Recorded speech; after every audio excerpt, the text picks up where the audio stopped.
제가 오늘도 여러분들에게 질문 하나 드리겠습니다. 자, 예수님이 다윗의 후손인가?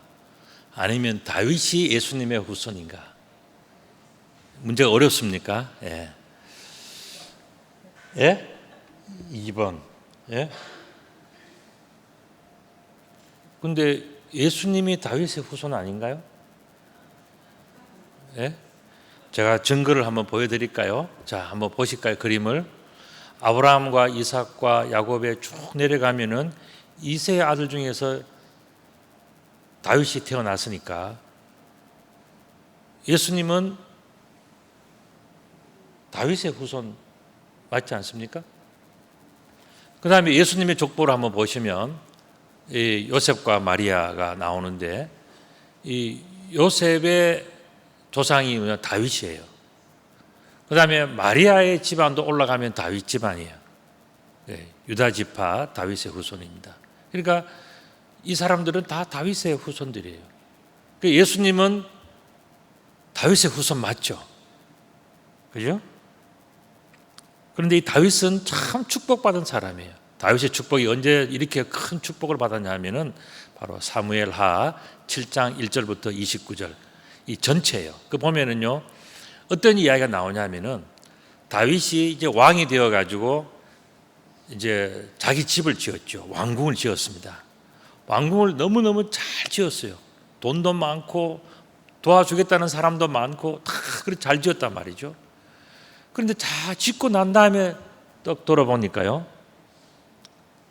여호와의 법궤는 천막 가운데, 휘장 가운데 그냥 있는 거예요. 다윗이 그 모습을 보면서 너무 마음이 아팠어요. 나는 이 대궐 같은, 대궐보다 더한 왕궁 같은 밑가번쩍하는 집에 나는 부족함이 없이 사는데 여호와의 법궤는 저 천막 쪼가리 속에 있구나, 휘장 가운데 있구나. 그 이야기를 하면서 다윗이 여호와 앞에 한 가지 약속을 해요. 여호와 아버지 하나님, 내가 아버지의 집을 짓겠습니다. 저 법궤를 모실 수 있는, 아버지를 상징하는 저 법궤를 모실 수 있는 그 성전을 내가 짓겠습니다 라고 이야기를 해요. 그런데 사실은요, 다윗은 피를 많이 흘렸기 때문에 성전을 짓지를 못했어요.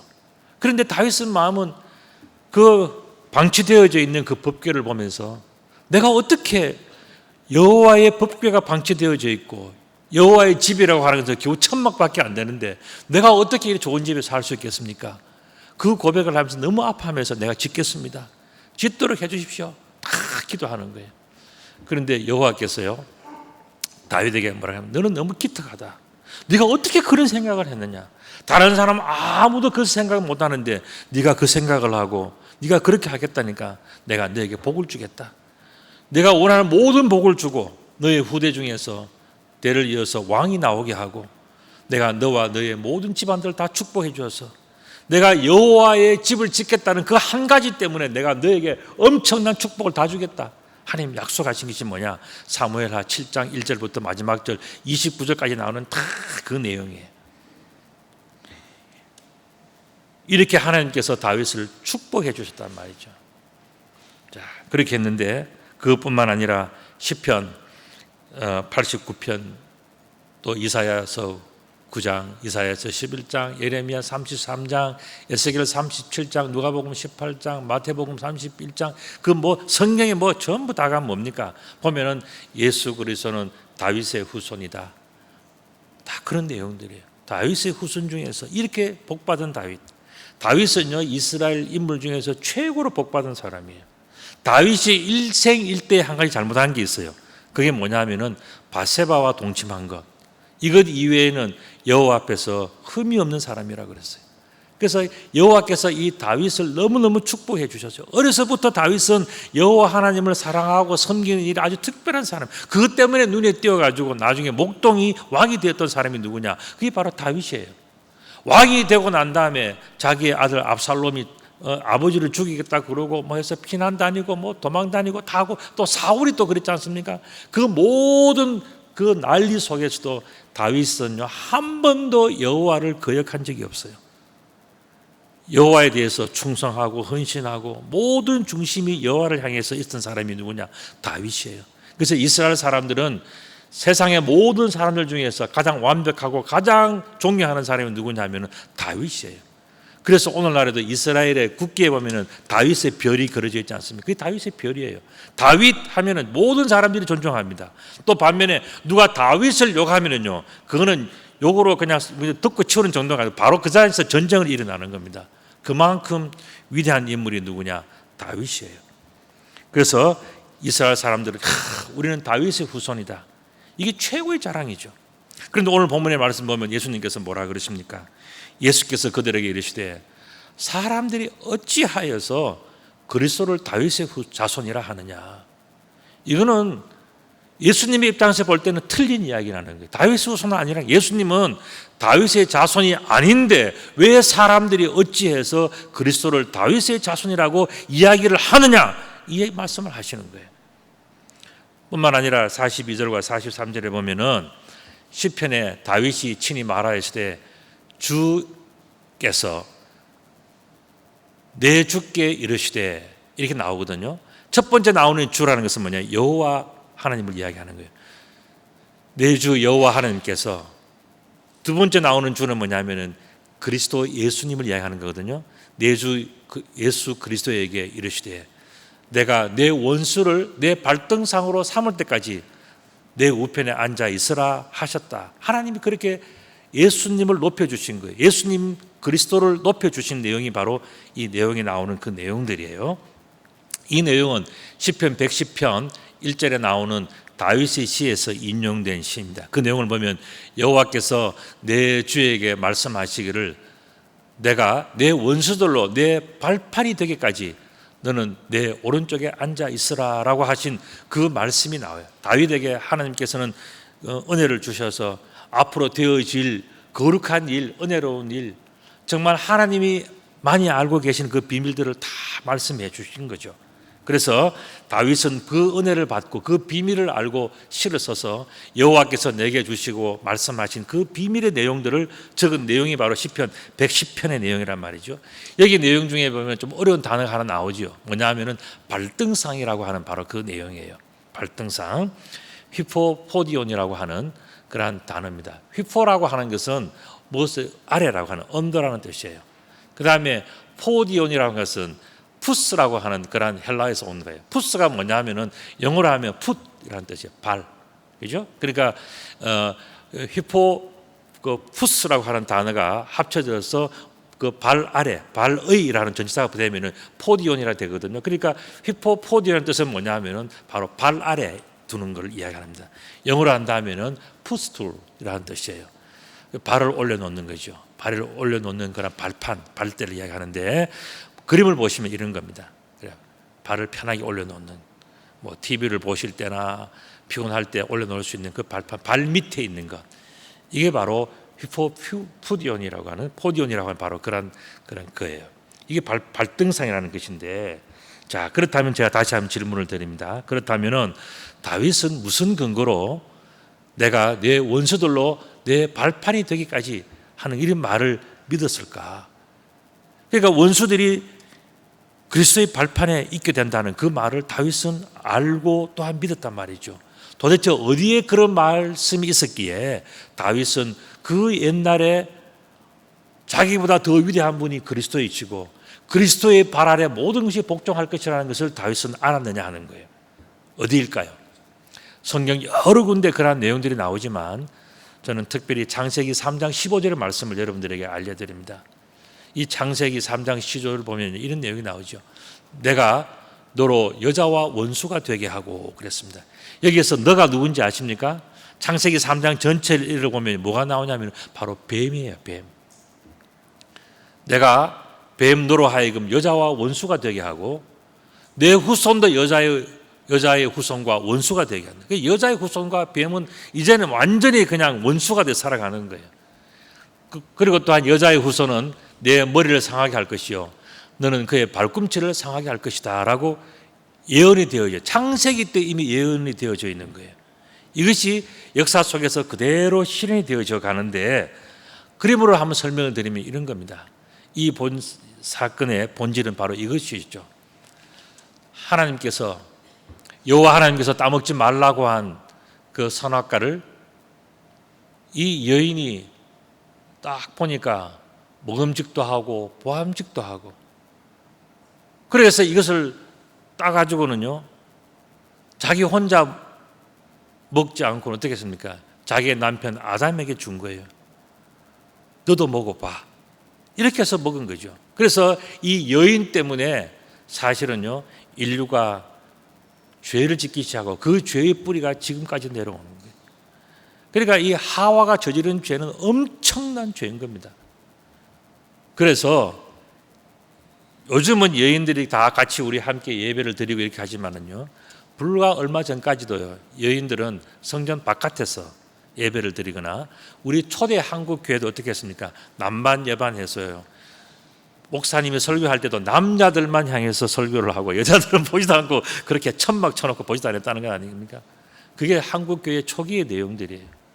이만큼 여자들은 무시를 당했습니다. 왜냐하면은 이 선악과를 따서 자기 남편에게 먹여서 여호와의 그러한 명령을 어긴데 가장 앞선 사람이 누구냐면 바로 여인들이기 때문에. 그래 여인들은 항상 그 죄값에 의해서 머리에 수건을 쓰고 다녔어요. 신약시 때도요 여인들은 교회에 들어올 수 없고 들어오더라도 뭐냐면 머리에 수건을 쓰고 들어와야 돼요. 이게 법이었단 말이죠. 그리고 이렇게 시작이 된 그런 범죄와 그 다음에 그런 잘못들이 계속 이어져서 그 다음에는 뭐냐면은 예언이 그대로 성취되어집니다. 어떻게 성취되어지냐? 다음 그림을 보시면은 이제 가룟 유다가 예수님을 팔지 않습니까? 예수님을 팔아서 예수님을 이제 십자가에 못 박게 돼요. 다음도 그림 보시면은 예수님께서 십자가에 못 박는데 예수님께서 어떻게 합니까? 양쪽에 있는 손도 물론이지만은 예수님의 발에 발꿈치를 박는 사람들 있지 않습니까? 이 사람들이 뭐냐? 예수님과 원수된 자들이 너무너무 미워서 이렇게 예수님의 발에 발꿈치에다가 이렇게 하죠. 그리고 또한 다음 그림을 보시면 어떻게 합니까? 예수님께서 십자가에 정말 못 박혀 돌아가시고서 정말 예수님의 어머니는요 이 장면을 보면서 아들이 십자가에 못 박혀 돌아가는 그 모습을 보면서 정말 쓰러질 정도로 마음이 찢어지고 아팠던 겁니다.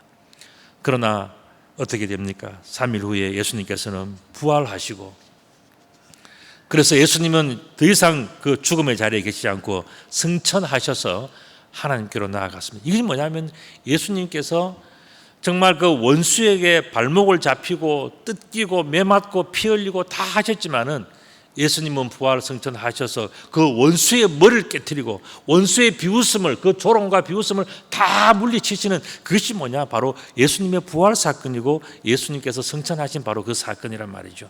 그렇기 때문에 창세기 3장 15절에서 예언했던 그 예언은요 예수님께서 고난받으시고 그럼에도 불구하고 승리하시면서 원수의 머리를 깨부수고 모든 것을 이길 것이라고 하는 그 예언은 예수님께서 십자가에 못 박혀 돌아가시고 부활하시고 승천하심으로써 그 모든 것이 그대로 다 성취되어진 거예요.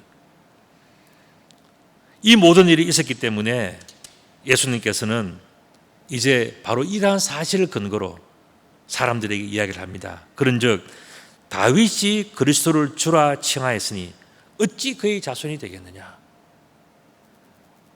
지금 그리스도라는 존재는 다윗이 미리 알고 그렇게 고백하였듯이 그냥 다윗의 후손으로만 그치는 것이 아니라 다윗은 예수님을 그리스도라고 불렀다는 거예요. 이 이야기는 결국 뭡니까? 다윗보다 먼저 계셨던 그리스도, 다윗이 정말로 정말로 소중한 분이라고 인정했던 그분이 바로 예수 그리스도라는 분이라는 겁니다. 다윗이 주님이라고 부른 그 그리스도의 이름은 나중에 우리가 알았지만 누굽니까? 예수님이라는 분이죠.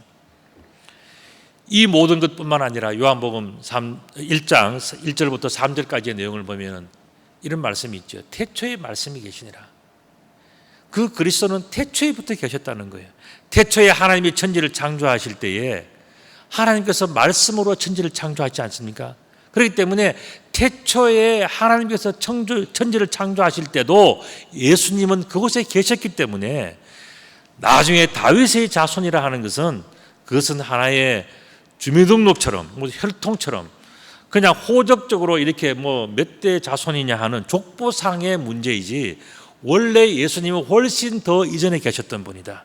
다윗이 태어나기 훨씬 전에 태초에부터 계셨던 분이 예수 그리스도이시기 때문에 예수님은 다윗의 자손이라고 하는 것은 옳지 않은 해석이다. 예수님 지금 그 말씀을 하시는 거죠.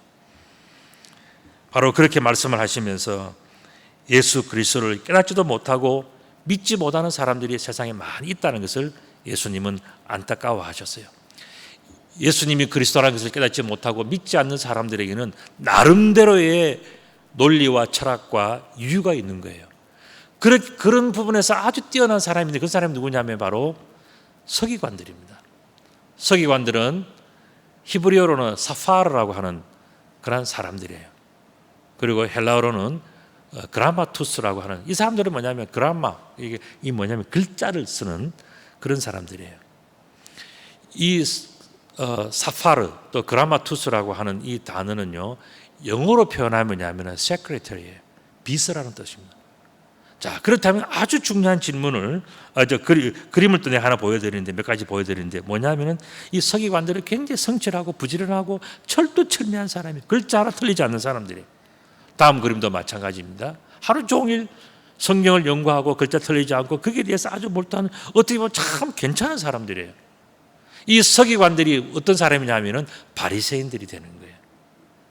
서기관들은 바로 바리새인들을 이야기하는 겁니다. 나중에 이 서기관들이 자기들은 죄가 없고 자기들은 정말 성경애하고 자기들은 때묻지 않는 사람, 세상과 분리된 사람, separated 되어 있는 사람이라고 생각을 하고, 그것이 바로 다른 의미로 뭐냐면은 바리새인이라는 뜻이에요. 바리새인은 분리된 사람들이라는 뜻이거든요. 서기관들이 그렇게 살았던 거예요. 다음 그림도 마찬가지입니다. 이 사람들은 이런 옷을 입고 다녔어요. 보통 사람들은 일반 옷 입고 다닐 때 이 사람들은요, 다른 옷을 입고 다녔어요. 다음 그림도 마찬가지입니다. 이 사람들이 예수님을 만났을 때에, 이 땅에 오신 예수님을 만났을 때 어떻겠습니까? 당신은 우리가 아는 사람이 아니다. 그리스도가 아니다. 십자가에 못 박아야 된다. 이걸 주장했던 사람들이 누구냐면 서기관들이에요. 바로 바리새인들이죠. 이 서기관들에게는 특징이 있습니다.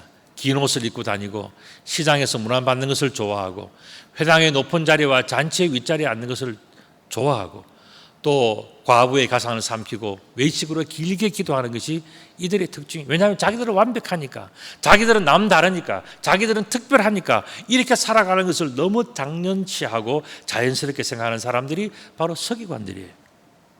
그런데 제가 정말로 중요한 질문, 어려운 질문 하나 드리겠습니다. 이걸 맞추면 여러분들은 성경에 대해서 너무너무 잘 알고 있는 사람들이에요. 자, 질문을 드립니다. 뭐냐면 왜 서기관들을 사파르, 그라마투스라고 하는 이 비서라고 이야기하는 거예요?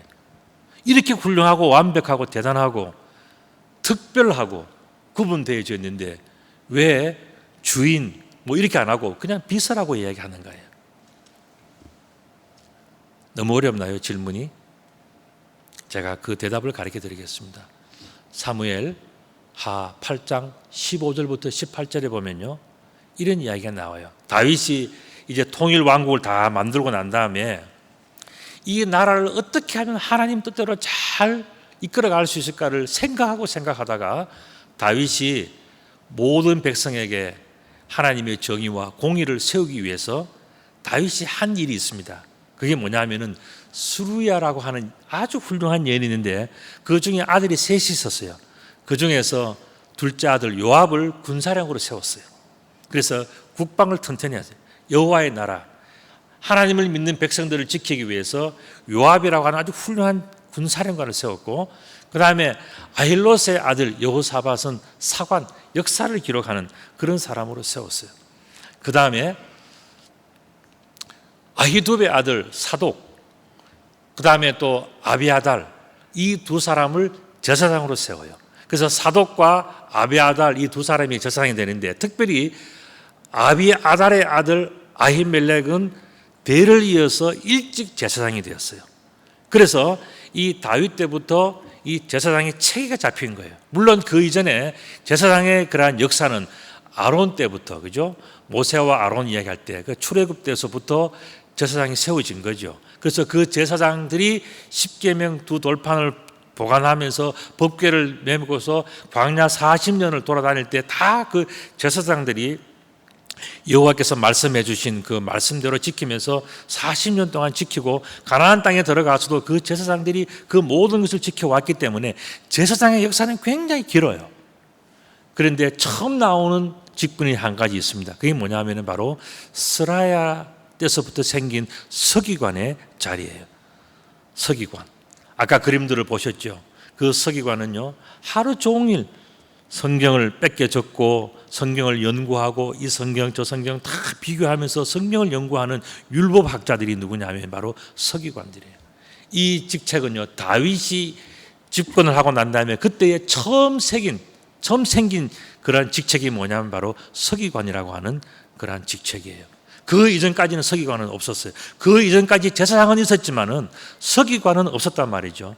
그런데 다윗은 서기관이라는 직책을 이때에 처음 만든 거예요.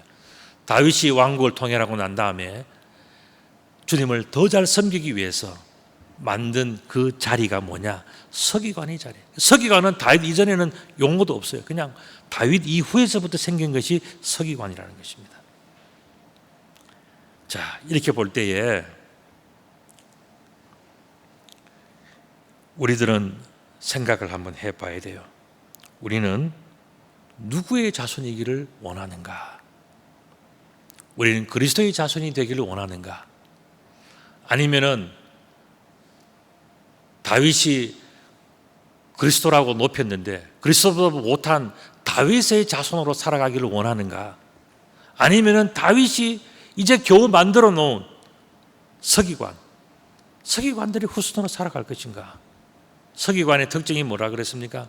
똑똑하고 잘나고 철학적이고 논리적이고 행정적이고 모든 제도적이고 그렇게 해서 참 인간적으로는 완벽한 것 같은 철저히 인간적으로 살아가는 사람들이 누구냐? 서기관들이에요. 이 사람들은 모든 중심이 뭐냐면 현실적이어야 돼요. 눈으로 볼 수 있어야 되고 들을 수 있어야 되고 확인돼야 되고 이렇게만 거기에 모든 집중해서 살아가는 사람이 뭐냐? 서기관들의 특징이에요. 그보다 조금 나은 사람은 다윗이에요. 그보다 훨씬 나은 완벽한 분은 그리스도란 말이죠. 자, 그럼 우리는 누구의 자손으로 살아가기를 원하느냐? 우리들은 생각을 해봐야 돼요. 제가 오늘 설교를 이렇게 말씀을 드리면서 제일 첫 번째 드린 질문이 하나 있죠. 그게 뭡니까? 예수님이 다윗의 후손인가? 다윗이 예수님의 후손인가? 하는 그 질문이었어요. 지금 예수님은 뭐라고 이야기를 하십니까? 다윗이 주님이라고 부른 그 예수 그리스도의 자손이 되어야 되는 거지. 다윗의 자손도 별로 좋은 거 아니야. 서기관처럼 살아가는 거는 더 좋지 않은 거야. 정말 좋은 거는 뭐냐? 다윗이 주라고 불렀던 그리스도. 그 이름은 예수님. 그분의 자손으로 살아가고 그분을 믿고 살아가는 것이 최고의 행복이고 가장 완벽한 삶이고 후회 없는 인생인데 사람들은 어떻게 살았냐면 예수 그리스도를 모르니까 서기관들이 이야기하는 인간적인 이야기만 빨려서 살아간다는 거예요. 그게 파묻혀서 그냥 그게 항상 옳은 것 같고 완벽한 것 같고 대단한 것 같은 서기관의 이야기에 너무 민감해서 살아가기 때문에 다윗이 볼 때는 너무 안타까운 거죠. 내가 만든 인간이 만들어 놓은 제도에 빠져서 살아가는 그 인간적인 이야기와 인간적인 제도와 인간적인 습관에 묻혀 살아가는 그 사람들이 얼마나 안타까웠겠습니까? 예수님은 바로 그러한 장면을 보시면서 서기관들에게 그렇게 말씀하신 거예요. 만약에 다윗이 지금 살아있었다면 자기가 만든 그 서기관들의 이야기를 듣겠느냐? 아니면 다윗이 경험한 그 그리스도를 바라보면서 살겠는가? 예수님 지금 그걸 묻고 계시는 거예요. 다윗이 주님이라고 부른 그 예수 그리스도가 훨씬 위대하고 훨씬 거룩하고 훨씬 완벽한 사람 아닌가? 우리는 사람들이 다윗이 세워놓은 어떤 사람의 이야기를 들을 거 아니고 사람의 제도나 철학과 논리와 그들이 옳다 하는 틀리지 않다 하는 그 이야기를 믿고 살아가는 것이 아니라 뭐라고요? 우리는 다윗이 옳다라고 이야기한 자기가 살아가고 있지만 훨씬 더 이전에 그리스도가 계시다 하는 이 다윗의 놀라운 영적인 고백, 다윗이 이야기한 그 그리스도를 믿고 살아가야 그게 바로 올바른 양심, 거룩한 그러한 믿음 아니겠느냐고 지금 예수님께서는 바로 그걸 말씀하시는 겁니다. 그래서 예수님은 말씀하셔요. 예수님이 다윗의 후손이 아니라 다윗이 바로 예수님의 후손이다. 예수 그리스도가 있고 그 밑에 다윗이 있고 그 밑에 서기관이 있는데 사람들은 들어보니까 사람들이 말이 옳은 것 같거든요. 왜냐하면 그냥 세속의 이야기니까 들어보니까 그게 손해보지 않을 것 같고 그게 맞는 것 같고 하니까 전부 다 서기관들의 이야기만 듣는 거예요. 그런데 예수님이 뭐라 하면 그 서기관 별거 아니야. 다윗이 만들어 놓은 나중에 있는 사람인데 그 사람들의 이야기를 들으면서 훨씬 더 전에 계셨던 그리스도의 이야기를 안 들으면 되겠느냐. 그렇기 때문에 다윗처럼 우리들은 다윗이 이야기한 그리스도, 그게 뭡니까? 다윗은 자신도 그리스도의 후손이라고 이야기한 거예요. 사람들은 전부 다 족보만 바라보고 예수님은 다윗의 후손이라고 이야기할 때 지금 다윗은 뭐라 그랬습니까? 내 훨씬 이전에 그리스도가 계시다. 그분이 주님이시다. 여호와께서 인정하신 그리스도, 그분이 바로 진정한 주님이시라고 고백한 사람이 뭐냐? 탁월한 영적인 감각을 가졌던 바로 다윗의 고백이었어요. 예수님은 그것을 인용하시면서 예수님은 다윗의 후손이 아니라 다윗이 바로 예수님의 후손이다 말씀하셨습니다. 여러분들은 다윗처럼 참 지혜롭고 은혜로운 사람이에요. 옛날에는요, 우리가 성경도 모르고 그 다음에 이것을 전해주는 사람도 없고 그러니까 그저 주변에서 이야기하는 인간적인 이야기에 함몰되어서 살아간단 말이죠. 그러나 오늘날에 여러분들은 어떻습니까? 교회들마다 좋은 신학교에 나와서 훌륭히 말씀을 가르치는 좋은 주의 종들이 전 세계적으로 얼마나 많이 있습니까?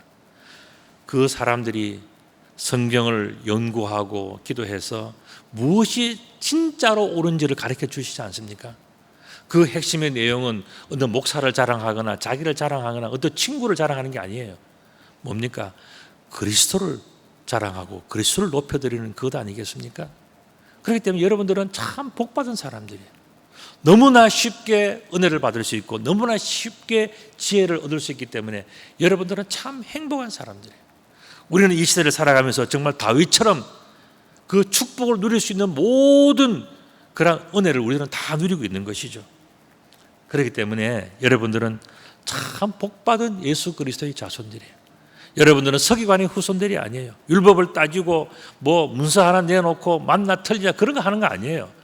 우리는 그런 것이 없어도 우리는 다윗이 고백한 그리스도, 그분이 하나님의 아들이신 줄 알고 그분이 다윗보다도 더 위대한 분인 걸 알고 그것을 믿으며 살아가면서 그분을 향해서 우리의 믿음을 고백하고 우리 인생을 달려가는 것이 뭐냐? 가장 지혜롭고 은혜 받은 길이요, 그것이 바로 복받은 예수 그리스도의 자손들이 나아갈 바로 그 삶이란 말이죠. 그것을 옛날 사람들은 알려주는 사람도 없고 해석해주는 사람도 없고 하니까 아무도 모르고 살아간 거예요. 그러나 오늘날 우리들 어떻습니까? 성경이 있고 또 우리들 성경을 강해해주는 그런 또 좋은 그런 장소나 또 그런 목사님이나 그런 분들이 얼마나 많이 있습니까? 그런 걸 들으면서 우리들은 너무너무 큰 복을 누리며 살아가고 있는 거예요. 아, 우리가 이런 큰 은혜를 우리가 누리며 살아가는구나 하는 것을 알 수가 있는 거죠. 이런 내용들을 볼 때 우리들은 한 가지 귀한 말씀을 생각해 볼 필요가 있어요. 그게 뭐냐면 바로 출애굽기 20장에 나오는 말씀입니다. 출애굽기 20장은요 10계명의 그런 내용들이 기록되어 있는 그런 장이 출애굽기 20장이에요. 그에 보면은 10계명 중에서 내 부모를 공경하라 하는 말씀이 나오지 않습니까? 그리하면 내 하나님 여호와가 내게 준 땅에서 내 생명이 길리라 그런 말씀하셨어요. 내 부모를 공경하라. 그럼 여러분들 우리 부모님 돌아가셨는데 아니면 우리 부모님 한 분밖에 안 계시는데 뭐 이런 생각하시잖아요.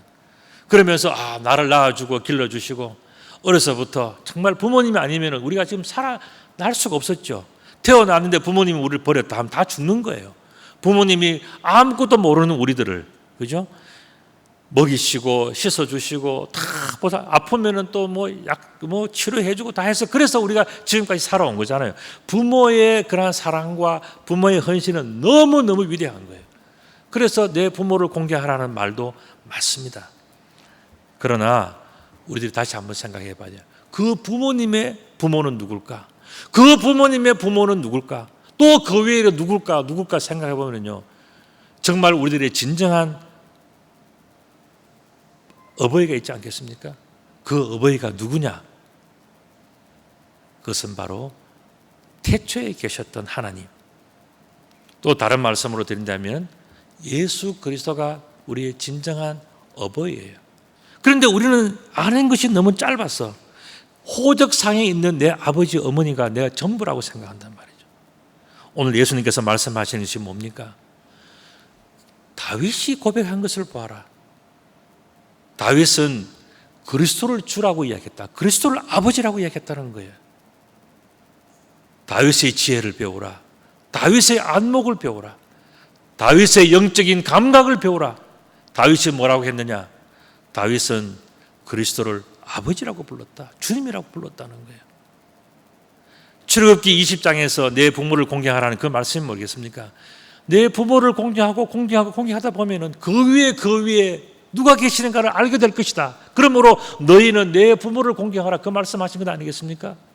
그렇다면은 우리의 아버지는 누구냐? 여호와, 성부 여호와 아버지 하나님. 그리고 태초에서부터 계셨던, 그리고 여호와께서 말씀하실 때 그 말씀의 모든 사역을 함께 하셨던 성자 예수 그리스도, 그리고 오늘도 우리 속에서 함께 하시고 태초에부터 계시면서 여호와 하나님과 함께 모든 일들을 하셨던 성령 하나님, 이 삼위일체 하나님이 바로 우리의 어버이예요. 그렇기 때문에 오늘 우리들은 사실 오늘 어버이 주일 아닙니까? 이 어버이 주일에 우리는 부모님께 전화하고 선물 보내고 뭐 다 하는 것, 그거 참 좋은 거예요. 그러나 거기서 멈춘다면 그것은 뭐냐면은 바리새인 서기관의 믿음에 그치는 거예요. 오늘 예수님께서 말씀하신 게 뭡니까? 그 너머에 계시는 하나님, 그 너머에 계시는 주님이 누군가를 알아야 된다는 거예요. 그분이 바로 예수 그리스도이시고 여호와 하나님, 그분을 알고 그분을 섬기는 것이 진정한 믿음이라는 것을 말씀해 주신 것입니다. 그렇기 때문에 우리는 내 부모를 공경하라는 이 말씀을 가지고서 어떻게 받아들일 수 있어야 되냐 하면은 예수 그리스도를 내가 공경해야 되겠다. 그분이 나의 어버이다. 내가 그분의 은혜를 입지 않았다면 나는 벌써부터 나는 내 영혼은 끝났다. 그때 끝났다. 그런데 그 예수 그리스도께서 나를 건져주시고 용서해 주시고 축복해 주셔서 내가 내 영혼이 아버지의 나라 영원한 생명의 날이, 아까 뭐라 그랬습니까? 내게 준 땅에서 내 생명이 길리라 그랬지 않습니까? 그건 뭡니까? 영원한 생명을 이야기하는 거예요. 긴 생명, 영원한 생명. 그건 어디서 얻어집니까? 하나님의 용서와 사랑에서 얻어지는 거예요. 천국에서 누릴 아버지 하나님을 섬기는 사람들, 예수 그리스도를 그리스도로 고백하는 사람들이 누리는 최고의 축복이 뭡니까? 그게 영생이거든요. 그 영생을 누린다는 거예요. 그렇기 때문에 우리는 깊이 생각해야 됩니다. 육신의 아버지 어머니를 잘 섬기지만은 거기에서 끝난다면 그것은 서기관의 믿음이에요. 바리새인의 믿음이에요. 그 위에가 뭐가 있다 그랬죠? 다윗이 알고 있는 믿음, 그리스도를 고백하는 그 믿음, 내보다 먼저 계신 그리스도를 고백하는 그 믿음. 그리고 다윗은 그 그리스도를 주라고 고백했어요. 자기 아버지라고 고백한 겁니다. 바로 그 믿음이 오늘 필요한 거예요. 예수 그리스도를 공경한다는 것이 뭡니까? 공손할 공자에 공경할 경자예요. 예수 그리스도를 나의 아버지로, 나의 주인으로 고백하면서 그분에 대해서 정말 내 일생일대의 최고의 사랑과 헌신을 바쳐드리면서 나는 그분의 자녀가 되어서 살아가는 것이 뭐냐? 이것이 바로 어버이 주일에 우리가 다시 한번 생각해 봐야 할 소중한 문제예요. 여러분들, 내 육신의 아버지가 안 계시다고, 내 어머니가 안 계시다고 슬퍼할 것도 없어요. 여러분들이 정말로 섬기고 사랑하면서 공경해야 될 분은요, 여호와 하나님, 그가 보내신 예수 그리스도, 그리고 오늘 우리와 함께 하시는 그 성령님이 바로 여러분들이 영원토록 공경해야 할 우리의 주님인 것을 분명히 아시고, 이제 지금까지도 그렇게 살아오셨겠지만 앞으로 살아가는 모든 날들은요, 내가 정말 하나님을 잘 섬기는 사람이 되었으면 좋겠다, 내가 예수 그리스도를 잘 공경하는 그런 사람이 되었으면 좋겠다 살아가신다면 그것이 바로 다윗처럼 살아가는 거예요.